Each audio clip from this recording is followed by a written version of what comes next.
ಈ ಜಗತ್ತಿನಲ್ಲಿರೋದು ಎರಡೇ ಎರಡು ಶಕ್ತಿ ರೀ. ಒಂದು ದುಷ್ಟ ಶಕ್ತಿ, ಒಂದು ಶಿಷ್ಟ ಶಕ್ತಿ. ಒಂದು ನೆಗೆಟಿವ್ ಎನರ್ಜಿ, ಮತ್ತೊಂದು ಪಾಸಿಟಿವ್ ಎನರ್ಜಿ. ಇವು ಎರಡನ್ನು ಬಿಟ್ಟು ಮತ್ತೊಂದು ಇಲ್ಲವೇ ಇಲ್ಲ ರೀ.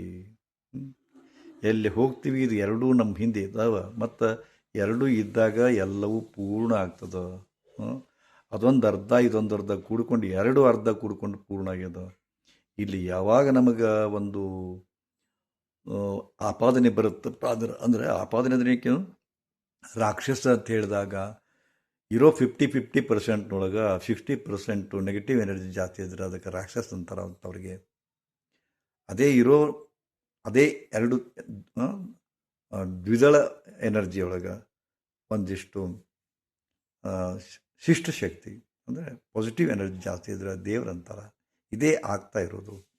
ರಾಮನಲ್ಲೂ ಕೂಡ ಎಷ್ಟೋ ಶ್ರೀರಾಮಚಂದ್ರ ಪ್ರಭುವಿನೊಳಗೆ ಒಂದಿಷ್ಟು ಅವಗುಣಗಳಿದ್ದು, ಮನುಷ್ಯರೂಪಿ ಭಗವಂತ ಆತ, ಅವಗುಣಗಳಿದ್ದು. ಆದರೆ ಹೆಚ್ಚಾನೆ ಹೆಚ್ಚು ದೈವಿ ಗುಣಗಳಿದ್ದು ಅದಕ್ಕೆ ದೇವರು ಅನಿಸ್ಕೊಂಡ್ರು. ರಾವಣನು ಕೂಡ ಅಷ್ಟೇ. ರಾವಣೇನು ಕಮ್ಮಿ ಇರಲಿಲ್ಲ. ರಾವಣ ಸಕಲ ಗುಣ ಪಂಡಿತನಾಗಿದ್ದ.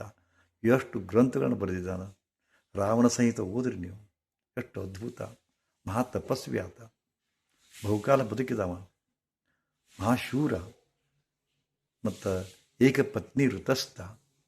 ಆದರೆ ಅವನಿಗೆ ನಾವು ರಾಕ್ಷಸ ಪಟ್ಟ ಕಟ್ಟಿದ್ದೀವಿ. ಯಾಕೆ ಹೇಳಿ? ಇರೋ 50-50 ಒಳಗೆ ಅವನಿಗೆ ನೆಗೆಟಿವ್ ಎನರ್ಜಿ 70% ಇತ್ತು. ಇಷ್ಟೇ 30% ದೈವತ್ವ ಇತ್ತೇ ಇತ್ತು ಅವನಲ್ಲಿ. ಮೊದಲ 50% ನೆಗೆಟಿವ್ ಎನರ್ಜಿ ಜೊತೆಗೆ ದುಷ್ಟಶಕ್ತಿಯ ಜೊತೆಗೆ 30% ದೈವತ್ವ ಇತ್ತೇ ಇತ್ತು. ಆದರೆ 20% ಅದು ಇದು 80% ಆಗಿದ್ದಕ್ಕೆ 80% ಅವನಲ್ಲಿ ರಾಕ್ಷಸಿ ಗುಣ ಇದ್ದದಕ್ಕೆ ರಾಕ್ಷಸ ಆಗಿಬಿಟ್ರು ಅವರು. ಸೊ ಇದನ್ನೆಲ್ಲ ಯಾಕೆ ಹೇಳ್ತೀನಪ್ಪ ಅಂತಂದ್ರೆ ನಮ್ಮಳು ಕೂಡ ಅದೇ ನಡೆದದ. ನಾವು ಯಾವಾಗ ರಾಕ್ಷಸರಾಕಿವೋ ಯಾವಾಗ ದೇವರಾಕಿವೋ ನಮಗೆ ಗೊತ್ತಿಲ್ಲ. ಸಮಯ, ಸಂದರ್ಭ, ಪ್ರಸಂಗ, ಸನ್ನಿವೇಶಗಳು ನಮ್ಮನ್ನು ರಾಕ್ಷಸರನ್ನಾಗಿ ಮಾಡ್ತಾವೆ, ದೇವರನ್ನಾಗಿ ಮಾಡ್ತಾವೆ. ಯಾರಿಗೋ ಸಹಾಯ ಮಾಡಿದಾಗ, ಯಾರನ್ನೋ ಕರುಣಾದಿಂದ ನೋಡಿದಾಗ, ಯಾರನ್ನೋ ಮಮತಾದಿಂದ ನೋಡಿದಾಗ ಅವರೆಲ್ಲ ನಮ್ಮನ್ನು ದೇವರು ಸ್ವರೂಪವಾಗಿ ಕಾಣ್ತಾರೆ. ಯಾರಿಗೋ ಪೀಡಿಸಿದಾಗ ಇಷ್ಟೇ ಅವರು ನಮಗೆ ರಾಕ್ಷಸರನ್ನ ಕಾಣ್ತಾರೆ. ಸೊ ರಾಕ್ಷಸಿಯರ ಗುಣಗಳು ಪ್ರತಿಯೊಬ್ಬರಲ್ಲಿ ಇದ್ದೇ ಇರ್ತಾವೆ. ಇದಕ್ಕೆ ನೆಗೆಟಿವ್ ಎನರ್ಜಿನೂ ಅನ್ಬೋದು. ನಾನು ಹೇಳಕ್ಕೆ ಹೊರಟಿದ್ದು ಇಂಥ ನೆಗೆಟಿವ್ ಎನರ್ಜಿ ನಮ್ಮಲ್ಲಿ ಜಾಸ್ತಿ ಇದ್ದಾಗ ನಮ್ಮಿಂದ ಮತ್ತೊಬ್ಬರಿಗೂ ಅಪಕಾರ ಆಗ್ತದೆ, ತೊಂದರೆ ಆಗ್ತದೆ, ಹಿಂಸೆ ಆಗ್ತದೆ, ಸ್ವಯಂ ನಮಗೂ ಕೂಡ. ಅದಕ್ಕೆ ಯೋಗಿಗಳು, ಅಧ್ಯಾತ್ಮವೇತ್ತರು ಏನು ಮಾಡಿದರಪ್ಪ ಅಂದ್ರೆ, ನಮ್ಮಲ್ಲಿ ನೆಗೆಟಿವ್ ಶಕ್ತಿ ಜಾಸ್ತಿ ಇದ್ದಾಗ ಅದನ್ನು ನಲ್ಲಿಫೈ ಮಾಡೋಕ್ಕೆ, ಅಂದರೆ ಅದನ್ನು ಕಡಿಮೆ ಮಾಡ್ಕೊಳ್ಳಿಕ್ಕೆ ಅವರೊಂದಿಷ್ಟು ತಂತ್ರಗಳನ್ನ ಹೇಳಿದರು. ಏನು ದೊಡ್ಡ ಇದ್ದಿಲ್ಲ, ದೊಡ್ಡ ಸಾಧನ ಇರಲಿಲ್ಲ. ಸಿಗೋ ನಮ್ಮ ಮುಂದೆ ಇರೋ, ನಮ್ಮ ಹತ್ತಿರ ಇರೋ, ನಮ್ಮ ಮನೆಯೊಳಗಿರ್ತಕ್ಕಂಥ ವಸ್ತುಗಳನ್ನೇ ಬಳಸಿಕೊಂಡು ನಮ್ಮ ನೆಗೆಟಿವ್ ಎನರ್ಜಿಯನ್ನು ಕಡಿಮೆ ಮಾಡಿಕೊಳ್ತಕ್ಕಂಥ ತಂತ್ರ ಅದಾಗಿತ್ತು. ಆ್ಯಕ್ಚುಲಿ ಎಷ್ಟು ಸಿಂಪಲ್ ಇದೆ ನೋಡಿ. ನಮಗೆ ಯಾರೋ ಮಾಡಿಸ್ತಾರೋ, ಯಾರೋ ಕಾಡ್ತಾರೋ, ಯಾರೋ ಏನೇನೋ ಮಾಡಿಸ್ತಾರೆ. ಬ್ಲ್ಯಾಕ್ ಮ್ಯಾಜಿಕ್ ಇರ್ಬೋದು, ಚೌಡಿಕೆ ಇರ್ಬೋದು, ಯಾವುದೇ ರೀತಿ ಮಾಡಿಕೆ ಇರ್ಬೋದು.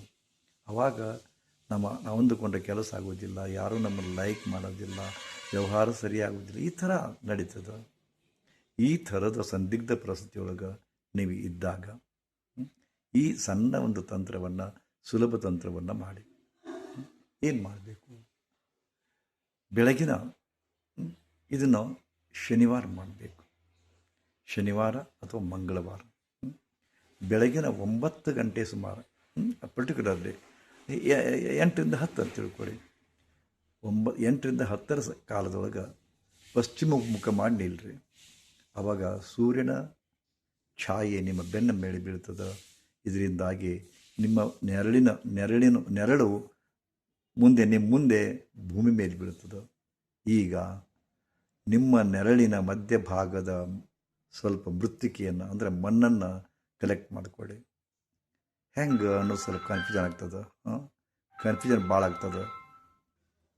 ದೇಹದ ನೆರಳಿನ ಭಾಗದೊಳಗೆ ಯಾವ್ಯಾವ ಭಾಗದಾಗ ತೊಗೊಂಡ್ರೆ ಯಾವ್ಯಾವ ನೆಗೆಟಿವಿಟಿ ತೆಗಿಬೋದು ಅನ್ನೋದು ಒಂದು ಶಾಸ್ತ್ರ ಅದ. ಆದರೆ ಅದನ್ನೆಲ್ಲ ಹೇಳ್ಕೊತ ಕುಂತ್ರೆ ಮತ್ತು ದೊಡ್ಡ ಎಪಿಸೋಡ್ ಆಗ್ತದೆ. ಕಾರಣ ಯಾವುದೇ ಭಾಗ ಇರಲಿ, ತಲೆಯಿಂದ ಹಿಡ್ಕೊಂಡು ನಿಮ್ಮ ನಿಂತ ಪಾದದವರೆಗಿನ ನೆರಳನ್ನೇ ಇರ್ತದಲ್ಲ, ಯಾವುದೇ ಭಾಗದ ನೆರಳು ತೋರಿ. ಯಾಕಂದ್ರೆ ನೆರಳಿನ ಮಣ್ಣನ್ನು ಮಣ್ಣು ನೀವು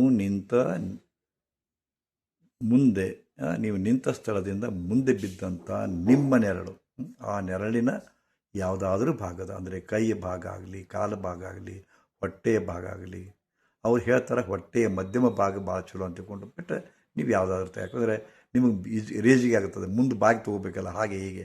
ಅದಕ್ಕೆ ಬೇಕಾದ ಭಾಗವನ್ನು ಇಲ್ಲೇ ಬಗ್ಗೆ ನಿಮ್ಮ ನೆರಳಿದ್ದಾಗ ಒಂದು ಕಾಲ ಹತ್ರನೂ ತೊಗೋಬೋದು, ಅದಿಷ್ಟು. ಬಟ್ ಮಧ್ಯಮ ಭಾಗ ಸಾಧ್ಯ ಆದರೆ ತೊಗೊಳ್ಳಿ. ಆ ಮೃತ್ತಿಕೆಯನ್ನು ತೆಗೆದುಕೊಂಬನ್ನಿ, ಒಂದು ಬಾಲ್ನೊಳಗೆ ಹಾಕಿ, ಬಾಲ್ನೊಳಗೆ ಹಾಕಿದ ಮೇಲೆ ದೈವಿಕ ಚೂರ್ಣವನ್ನು ಹಾಕಿದ್ರೊಳಗೆ ನಿಮ್ಮ ನೆರಳಿನ ಮಣ್ಣು, ನಿಮ್ಮ ದೇಹದ ನೆರಳು ಭೂಮಿ ಮೇಲೆ ಬಿದ್ದಿರ್ತದಲ್ಲ, ಅದರ ಯಾವುದಾದ್ರೂ ಒಂದು ಭಾಗದ ನೆರಳಿನೊಳಗಿರ್ತಕ್ಕ ಬರ್ತಕ್ಕಂಥ ಮಣ್ಣು ಕಲೆಕ್ಟ್ ಮಾಡ್ಕೊಳ್ಳಿ, ಬೌಲ್ನೇ ಹಾಕ್ರಿ. ಅರ್ಧ ಚಮಚೆ ದೈವಿಕ ಚೂರ್ಣವನ್ನು ಹಾಕ್ಕೊಳ್ಳಿ. ಆನಂತರ ವಿನಿಗರ್ ಹಾಕ್ಕೊಳ್ಳಿ, ಸುಮಾರು 2 ಚಮಚೆ ವಿನಿಗರ್ ಹಾಕ್ಕೊಳ್ಳಿ. ಹಾಕೊಂಡ್ಮೇಲೆ ಇದ್ದುಲು ಇರ್ತದಲ್ಲ, ಚಾರ್ಕೋಲ್ ಅಂತಾರೆ, ಇದ್ದುಲು. ಕಲ್ಲಿದ್ದಲು ಆದರೆ ಶ್ರೇಷ್ಠ ಅಂತೆ, ಬಟ್ ಕಟ್ಟಿಗೆ ಇದ್ದಲು ಕೂಡ ನಡೀತದೆ. ಕಲ್ಲಿದ್ದಲು ಆದರೆ ಸ್ವಲ್ಪ ಒಳಗೆ ಹಾಕಬೇಕು, ನೀರಿನೊಳಗೆ ಎಲ್ಲ ಕೂಡಿಸ್ಬೇಕು. ಕಲ್ಲಿದ್ದಲಿರಲಿ ಅಥವಾ ಕಟ್ಟಿಗೆ ಸುಟ್ಟಂಥ ಬಂದಂಥ ಚಾರ್ಕೋಲ್ ಅಥವಾ ಇದು ಇದ್ದರೆ ಅದನ್ನು ಕಲೆಕ್ಟ್ ಮಾಡಿಕೊಂಡು ಬೌಲ್ನೊಳಗೆ ಹಾಕ್ಕೊಳ್ಳಿ. ನೀರು ಹಾಕಿರಿ, ಮತ್ತು ಅದರೊಳಗೆ ಸೈಂಧವ ಲವಣ ಹಾಕಿರಿ. ವಿನಿಗರ್, ಸೈಂಧವ ಲವಣ, ನಿಮ್ಮ ನೆರಳಿನ ಮೃತ್ತಿಕೆ, ಆನಂತರ ದೈವಿಕ ಚೂರ್ಣ, ಇವೆಲ್ಲವನ್ನು ಸೇರಿಸ್ರಿ. ಆನಂತರ ಆ ನೀರನ್ನು ಸೋಸಿ ಆದಮೇಲೆ ಮತ್ತು ಅದನ್ನು ನೀವು ಜಳಕ ಮಾಡೋ ಸ್ನಾನದ ನೀರಿನೊಳಗೆ ಸೇರಿಸ್ಬಿಡಿ. ಈಗ ಪರಮಾತ್ಮನನ್ನು ಅಥವಾ ನಿಮ್ಮ ಮನೆದೇವರನ್ನು ನೆನೆದು ಈ ನೀರಿನ ಸ್ನಾನದಿಂದ ನನ್ನ ಎಲ್ಲ ನೆಗೆಟಿವಿಟಿ ದೂರ ಆಗಿವೆ ಅನ್ನೋ ಭಾವದಿಂದ ಸ್ನಾನ ಮಾಡಿ. ಒಂದೇ ಒಂದು ಷರತ್ತೇನಪ್ಪ ಅಂದ್ರೆ ಸಬ್ಕಾರ ಹಚ್ಚಬಾರ್ದು, ಅದನ್ನು ಒರೆಸ್ಕೋಬಾರ್ದು, ತಾನೇ ಡ್ರೈ ಆಗಬೇಕದು. ಹೀಗೆ ಪ್ರತಿ ಶುಕ್ರವಾರ ಮಾಡಿ, ಶನಿವಾರ ಮಾಡಿದರೆ ಶನಿವಾರ ಶುರು ಮಾಡಿ, ಮಂಗಳವಾರ ಶುರು ಮಾಡಿದರೆ ಮಂಗಳವಾರ, ಹಂಗೆ 11 ಮಂಗಳವಾರ ಮಾಡಿ, 11 ಮಂಗಳವಾರ ಅಥವಾ 11 ಶನಿವಾರ ಮಾಡಿ ನೋಡಿ. ರಿಸಲ್ಟು ಖಂಡಿತ ಬಂದಿದೆ. ನಾನು ಹಾಗೆ ರಿಸಲ್ಟ್ ಬಂದಿದ್ದನ್ನು ನಿಮ್ಮ ಮುಂದೆ ಹೇಳ್ತಾ ಇದ್ದೀನಿ. ಸೊ ನಿಮಗೆ ರಿಸಲ್ಟ್ ಸಿಕ್ಕಾಗ ಒಂದಿಷ್ಟು ನಿಮ್ಮ ಅನಿಸಿಕೆಗಳನ್ನು ನನ್ನ ಮುಂದೆ ಹಂಚ್ಕೊಳ್ತೀರಿ ಅಂತ ಭಾವಿಸ್ತೀನಿ. ಹೀಗಾದರೂ ಆಗಿ ನಿಮ್ಗೆ ಒಳ್ಳೆಯದಾಗಲಿ.